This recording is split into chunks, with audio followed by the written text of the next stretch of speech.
செய்தியாளர்களிடம் பேசிய பாஜகவினுடைய மாநில தலைவர் நயினார் நாகேந்திரன் சொல்கின்றார், விஜய் எங்க கூட்டணிக்கு வரணும், திமுகவை வீழ்த்துவதுதான் உங்களுடைய குறி அப்படின்னம்னா அது நீங்க எங்க கூட்டணிக்கு வந்தாதான் அது சாத்தியம் அப்படின்னு சொல்லிட்டு அவங்களுடைய பலவீனத்தை, அந்த கூட்டணி பலவீனத்தை அவர் ஒத்துக்கொண்டிருக்கின்றார். நயினார் நாகேந்திரனும் தமிழிசையும் சொல்றாங்க, காரணம் பியூஷ் கோயல் வந்து சொல்லிட்டு போனது.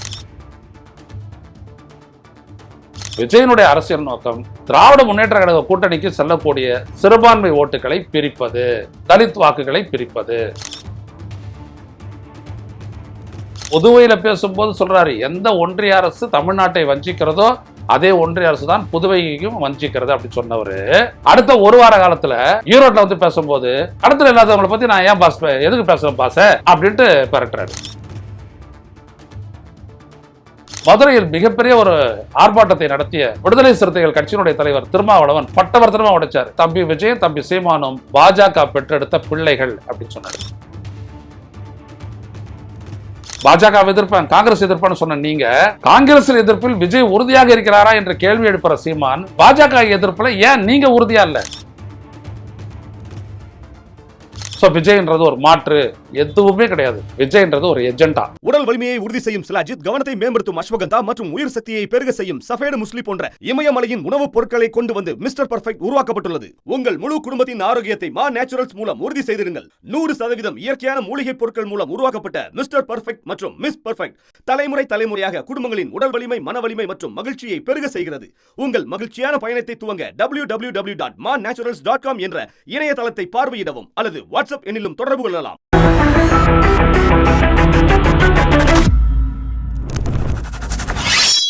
வணக்கம் தோழர்களே, ரோசா செய்தியின் வாயிலாக இன்று மீண்டும் உங்களை சந்திப்பதில் பெருமகிழ்ச்சி அடைகின்றேன்.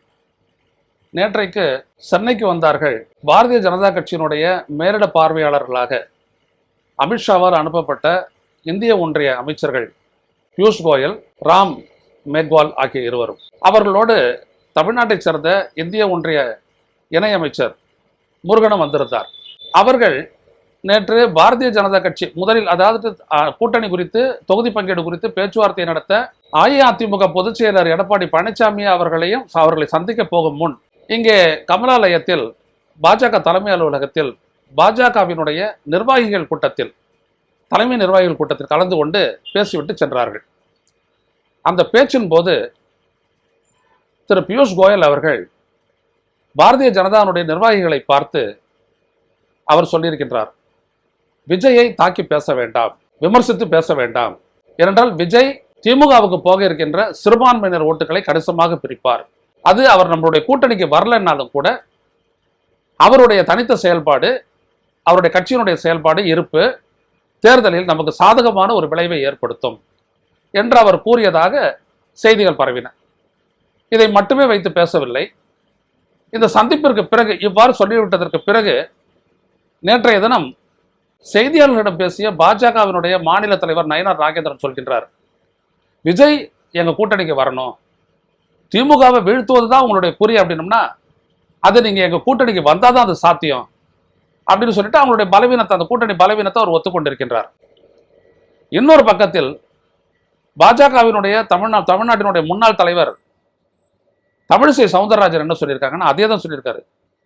திமுகவை தோற்கடிக்கணும் அப்படின்னம்னா, திமுகவை ஆட்சி விட்டு இறக்கணும் அப்படின்னம்னா விஜய் பாஜக கூட்டணிக்கு வரணும்னு சொல்லியிருக்காங்க. பாஜகவை கொள்கை எதிரி, பாசிஸ்ட் அப்படின்னு சொல்லி விஜய் விக்கிரவாண்டி மாநாட்டிலேருந்து சொல்லிட்டு இருக்கிறாரு. கரூர் வரைக்கும்னு வச்சுக்கோங்க, கரூர் சம்பவம் நடக்கிறது வரைக்கும் அவர் அப்படிதான் பேசிட்டு இருக்காரு. ஆனா பாஜக அப்பொழுதும் விஜயை எதிர்த்து பெருசாக பேசவில்லை.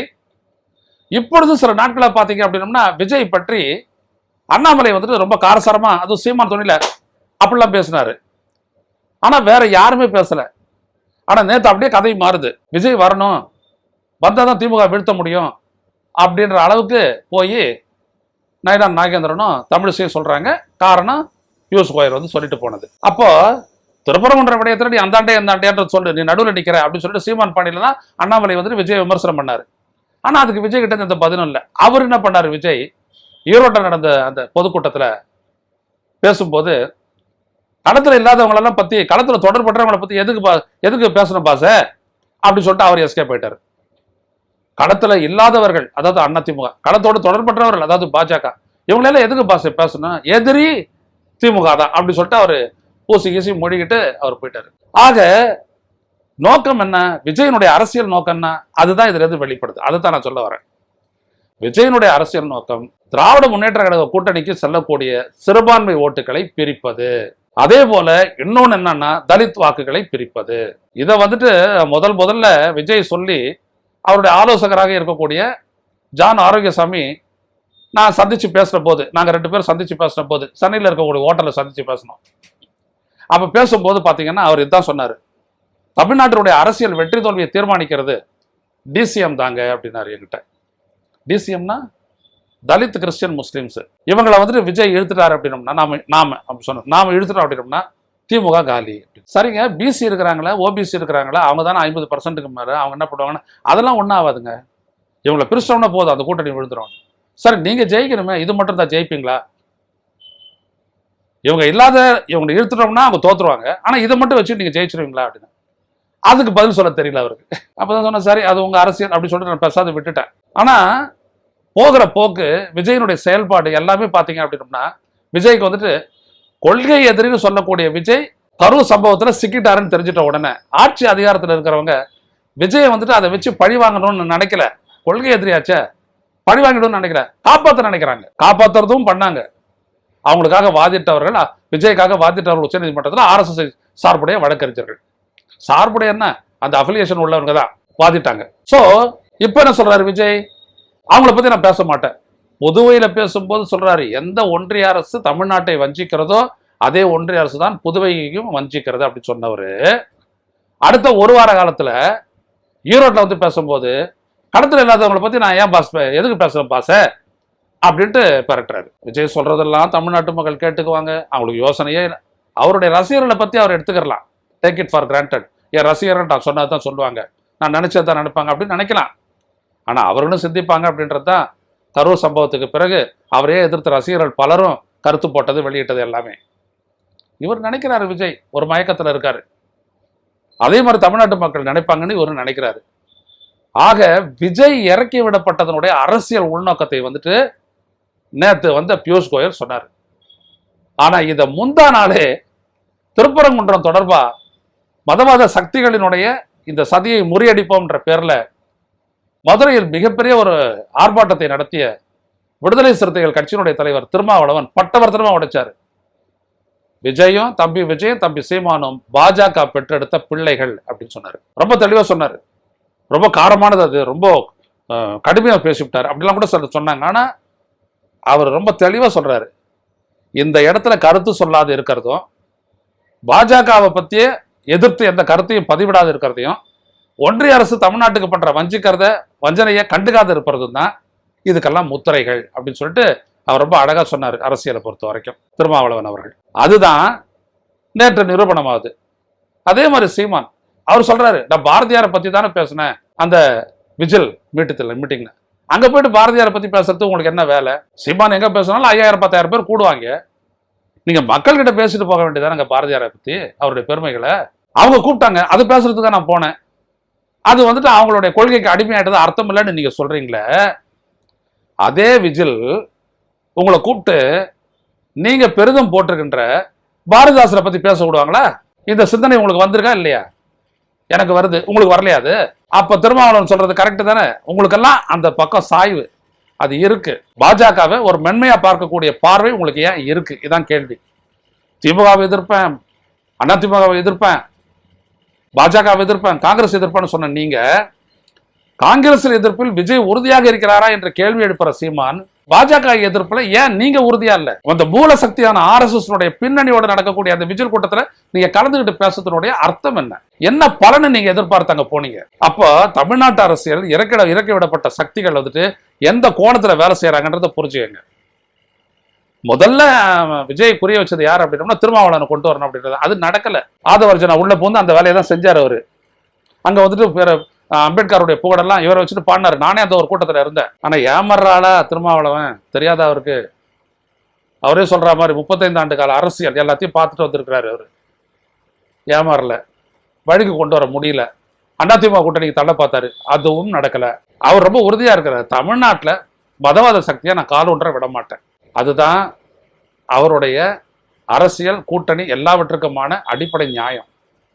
உடைக்க முடிஞ்சுதா பாருங்க உங்களால. அதனாலதான் அந்த கட்சிக்காரங்க, அந்த மக்கள் நம்பிக்கையோட வந்துட்டு திருமாவளவன் பின்னாடி நிற்கிறாங்க. எல்லா மக்களும் நிற்கிறாங்க ஃபார் தட் மேட்டர். பொது தொகுதியில் எந்த தலித் இயக்கம் இந்தியாவில் ஜெயிச்சிருக்குது? திருமாவளவனுடைய விடுதலை சிறுத்தைகளை தவிர முடியல. அப்ப தமிழ்நாட்டு மக்களிடையே அவர் நம்பிக்கையை பெறாருல்ல, அதான் முக்கியம். அவருடைய அரசியல் அணுகுமுறை அப்படின்றது இந்த மக்களால் ஏற்புடையதாகிவிட்டது. அப்படி ஒரு சிந்தனை மாற்றத்தை ஏற்படுத்தி ஒரு தலைவராக அவர் இருந்த தொட்டுதான் தெளிவா சொல்றாரு, நீங்க 2 பேருமே பிஜேபி RSS பெற்றெடுத்த பிள்ளைகள் அப்படின்றாரு. அதை ரகசியமா இவங்க வந்துட்டு சொல்லிட்டு போறாங்க. இவர் சொல்லிட்டு போன உடனே அவங்க 2 பேர் வெளிப்படுத்துறாங்க. யாரு? தமிழிசையும் நயினார் நாகேந்திரனும். நல்லா புரிஞ்சுக்கங்க. ஸோ விஜய்ன்றது ஒரு மாற்று எதுவுமே கிடையாது. விஜய்ன்றது ஒரு எஜெண்டா. இன்னைக்கு கூட பாத்தீங்கன்னா எம்ஜிஆருக்கு மாலை போடுறாரு. ஒரு படத்தை போட்டாங்க, அது கூட சொல்றாங்க அந்த படம் வேற ஒரு படத்துக்கு கூட வைக்கலாம், ரொம்ப அழகா அது போடுறாங்க, எல்லாம் போட்டோஷாப் வேலை அப்படின்றாங்க. அது உறுதிப்படுத்துவாங்க. இன்னைக்கு சாயந்தரத்துக்குள்ள அது உறுதியாயிடும். எம்ஜிஆர் இது சமாதி இருக்குது, விஜய் வந்தாருன்னா அப்படி ஜனங்களை திரட்டிடுவாங்கன்ற அதெல்லாம் ரொம்ப போய். எது பரந்தூர் போகும்போது ஒரு உதாரணத்துக்கு சொல்ல வரேன். கரூருக்கெல்லாம் முன்னாடி பரந்தூர் வந்தார்ல, அவருடைய வண்டி இங்கேருந்து பரந்தூருக்கு போச்சு இல்ல, எங்கேயாவது யாராவது ரசிகர்கள் இடைமறிச்சாங்க? இல்ல. ஏன்? இவங்களா கூட்டினால் ஒழிய அவங்க வந்துட்டு நிக்க மாட்டாங்க. ஏன்னா அவங்க அன்றாட காய்ச்சிங்க, அவங்களுக்கு பொழப்பு இருக்குது. ஒரு ரசிகரும் பொழப்புக்கு போய் ஆகணும். ஸோ இவர் இங்க கலந்துக்க போறாருன்னா அங்க சம்பந்தப்பட்டவங்க மட்டும் வந்தாங்க, அவ்வளவுதான். ஆக விஜய் வந்துட்டு எம்ஜிஆரோட சமாதிக்கு போயிட்டு மலர் வளையம் வச்சு இது பண்ணாரு அப்படின்னா கோச்சிக்க மாட்டாங்க. ஆனால் நடிக்கிறதுலேயே தான் அவர் இருக்கிறாரு. அதாவது இன் டேர்ம்ஸ் டெக்னாலஜிக்கெல்லாம் ஏமாத்துறதுலேயே அவர் இருக்கிறாரு. அதுதான் இது காட்டுது. ஆக இதைத்தான் நம்ம மக்கள் புரிஞ்சுக்கணும். அவருடைய ரசிகர்கள் பெருசாக தெரிஞ்சுக்கணும். விஜயனுடைய நோக்கம் திராவிட முன்னேற்ற கழகம் அப்படின்றது நேரடியாக சொன்னாலும் அவருடைய நோக்கம் மதவாத சக்தி கிட்ட தமிழ்நாட்டை பலியிடுவதற்கான அந்த திட்டத்தின் ஒரு அங்கம் அவர். அவ்வளவுதான். பாஜகவை உள்ளே எடுத்து விடணும். அதற்கான வேலை தான் விஜய்க்கு. நீங்க எப்படி ஓட்டு போட்டீங்கன்னு அதான் நான் சொன்னேன். திமுக கூட்டணி தவிர எந்த கட்சிக்கு நீங்க ஓட்டு போட்டீங்கன்னாலும் அது பிஜேபிக்கு ஓட்டு போட்டதுக்கு சமம் அப்படி நான் சொன்னதுக்கு காரணமே இதுதான். புரிஞ்சுக்கங்க. திருமாவளவன் ரொம்ப திட்ட தெளிவாக சொன்னாரு. அதுதான் நேற்றைய செய்தி வரைக்கும் நிரூபணமாயிருக்கு. மீண்டும் சந்திப்போம் தொடர்களே. நன்றி, வணக்கம். ஊடகம் கார்ப்பரேட் அரசியல்வாதிகளின் கைப்பாவையாக அடிமைகளாக இருந்தது போதும். இனி சாட்டை எடுத்து சுழற்றும் நேரம் வந்துவிட்டது. ஊடகம் பொதுமக்களாகிய உங்களுக்காக, உங்களாலேயே இயக்கப்பட வேண்டும். ஊடக சுதந்திரத்திற்காக உங்களின் பங்களிப்பை இன்றே அளித்திடுங்கள்.